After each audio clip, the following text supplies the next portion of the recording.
पर reeling in from the performance of Hong Kong China. एक quick thoughts यार, ये मैच आने वाला है बाबा कूल, आप कितना एक्साइटेड हैं इस मैच को लेते हुए? इंडिया पाकिस्तान का जो मैच आने वाला है, क्या लग रहा है आपको? पाकिस्तान टीम में बहुत सारे ट्रांसफॉर्मेशन हमें देखने को मिल रहे हैं। नया कोचिंग स्टाफ है उनका, Michael Hesson has become the head coach, Salman Agha नया कैप्टन, और भी एक दो उन्होंने उनके हिसाब से नए खिलाड़ी चुने हैं जो उनको लगता है कि T20 फॉर्मेट में वो ज़्यादा अच्छा करेंगे। उसमें हसन नवाज का नाम आता है। Mohammad Nawaz is an able allrounder, left arm spin bowler, number 7 पे आके वो अच्छे शॉट्स लगाते हैं, तो उनकी उम्मीदें बढ़ रही हैं।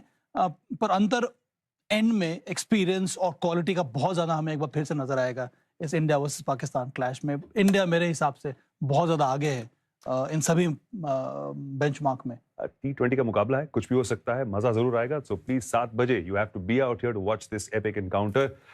चलते हैं बड़े भाई की ओर जो एनालाइज कर रहे थे हांगकांग चाइना की परफॉर्मेंस और निजाकत से हमें बताएंगे कि कैसे उन्हें निजाकत की परफॉर्मेंस लगी बल्ले के साथ। अनफॉर्चुनेट वहां पर एक रनआउट हुआ, लेकिन उसके बाद ठीक ठाक खेले आपके हिसाब से? और जो रनआउट का आपने जिक्र किया ना, वो थी उनकी प्रॉब्लम पिछले मैच में। वो पहले 4 में से 2 रनआउट हो गए थे। आज नजाकत ने और मुर्तजा ने जो पारी खेली वो एंड रनआउट से हुई, लेकिन जब तक हुई ना तब तक एक ऐसा टोटल दे गए कि अब लड़ने लायक तो रहेंगे। वो जो 2014 की आप याद करा रहे थे, अब आप थोड़ी देर याद करा पाएंगे। और आई थिंक बाद से ये हाईएस्ट रन गेटर हो गए हांगकांग चाइना से। रॉयली खेल रहे, रॉयल और क्या तो कहते हैं लाइफ का होता है, it comes around a full circle. तो क्या ये इनका फुल सर्कल हो सकता है कि आज भी इतने साल बाद जहां से शुरुआत की थी वो परफॉर्मेंस दोबारा रिपीट करे? बाबा कूल कह रहे हैं, मैं नहीं कह रहा हूं, बाबा कूल आप कह रहे हैं ये। अगर आप बोल दीजिए अभी यहाँ पर शो पे। अगर ऐसा कर दिया तो सोचिए बांग्लादेश की क्या हालत होगी। क्या हालत अगर होगी उन्होंने भी भाई। विकेट ले लिया। पर हांगकांग चाइना की गेंदबाजी मेरे ख्याल में ठीक ठाक है। टाइगर्स को टीम ने करना मुश्किल होगा, लेकिन दूसरी ओर बॉलिंग अच्छी है। कप्तान की बात करते हैं, मुर्तजा की भी अच्छी ले में लग रहे थे, बैटिंग अच्छी कर रहे थे। अनफॉर्चुनेटली रन आउट हो गए वहां पर, लेकिन खुल के खेल रहे थे। उसमें बहुत बड़ा रोल इनका ही रहा है, क्योंकि बाकी टाइम जरूर कंसिस्टेंट थे, स्लो चल रही थी पारी, लेकिन इस पारी के दौरान आई थिंक 18 या 20 बॉलें ही खेले हैं और 28 रन बना के नजाकत ने होल्ड करके रखी इनिंग्स और इन्होंने उसका इम्पेटस दिया। और अब एक लड़ने लायक टोटल है, क्योंकि ये 100 110 एक चीज होती है, ये आखिरी के 30 रन कई बार आपको तकलीफ दे सकती है। और ये तो पक्का हो गया ना कि वो जल्दी वाला काम नहीं कर सकते ना। अब आप सोच नहीं सकते कि जल्दी खत्म करो, रन रेट हम बेहतर करें। अफगानिस्तान ने 98 का टारगेट 98 रन से जीते, हमें वो करना है। ये इस वक्त बांग्लादेश नहीं सोच पाएगी। यहाँ पे अभी शुरुआत जब करेंगे तो उनको यही सोचना पड़ेगा कि सिर्फ मैच तो निकाले पहले। पर आपने सोचा है कि आपने भी क्या किया है?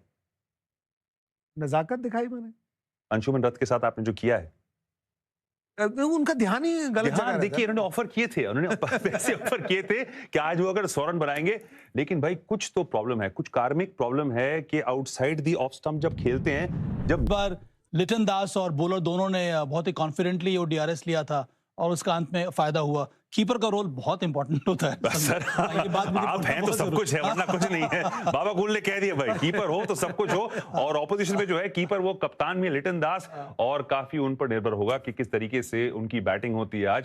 भाई काबिल है बांग्लादेश का बैटिंग स्क्वाड, और यहाँ पर अगर 144 रन बनाने हैं तो भाई इनकी परफॉर्मेंस देखने वाली होगी। हाँ, वो ये क्लास खिलाड़ी हैं, इसमें कोई डाउट नहीं। लिटन दास को आप खेलते हुए देखेंगे आज।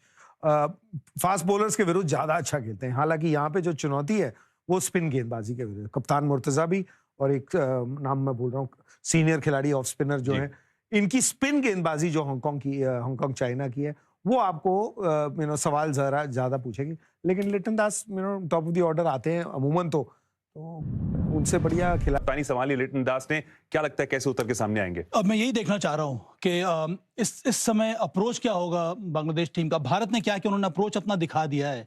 पिछले 1-1.5 साल में बहुत बड़ा परिवर्तन देखने को मिल रहा है। पावर प्ले में एग्रेसिव बैटिंग। मैं ये देखना चाह रहा हूं कि बांग्लादेश अगर उनको अपनी जगह बनानी है तो फिर यहाँ से उनका अप्रोच किस प्रकार से रहता है। और इसीलिए बहुत जरूरी है एज अ कैप्टन लीड करना, ना ही सिर्फ बल्ले के साथ पर अपने विजन के साथ, अपने अप्रोच के साथ। दूसरी ओर कप्तान मुर्तजा क्या कह रहे होंगे अपने बल्लेबाजों को, क्योंकि 143 रन्स हैं बोर्ड पर। क्या इंस्ट्रक्शंस होगी बॉलर्स को? Go hard at the batsman? नहीं, I think they will wait, क्योंकि ऐसे उनके पास गेंदबाजी नहीं है। जो टस्किन हो गए या तंजिम